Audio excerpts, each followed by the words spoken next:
Kapurwane mago motende kod weche mag doho ni doho mamalo medo kinde ageng'a manigi keto mar rwako chiemb GMO e pacho ka nyaka tiek winj bura manie doho. Jal bura Mugure Thandi omedo kinde mag ageng'a ne migawo mar pur kod mano mar ohala rwako kit chiemo moro amora mar GMO donjo e pacho ka nyaka giwinj burano tarik 13 mar dwe mar 2 higa manyien. Thandi omedo ni ging'iyo weche rito alwora kod ngima oganda ka bende nyaka ginon malong'o ber e weche mag ohala.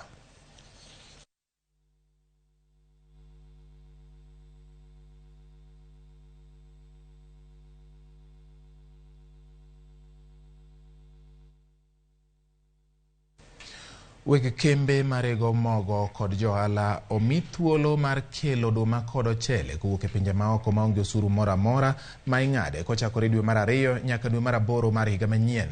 Kokalo milome margi oboke ma pile pile ma pacho ka migawo mar pur kod pith ochiwo thuolo ne weg kembego mondo mi okel tan 1,900 mag oduma marachar kod tan 600,000 mag ochele mopoki.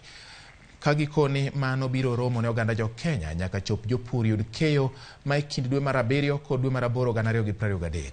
Migawono kata kamano ogolo chik ne weg kembego kod johala ma chike ma nyaka giluw e kinde ma gikelo chiemo go e pacho ka koting'o rang'iny mar chiemo ma ibiyiene donjo e pacho ka.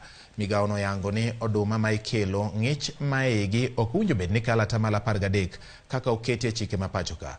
Odumago ok owinjo bed kod kwiri mar aflatoxin kendo nyaka podhgi kod duol mang'iyo rang'iny mag mwandu e pacho ka KEBS kanyakla kod migawo mar thieth mar yango ka ok ginyal hinyo ngima oganda. E kinde ma gidonjo e pacho ka nyaka giyud oboke mowuok kuom KEBS manyiso ni gichopo rang'iny mar dwaro mar chike ma pacho ka.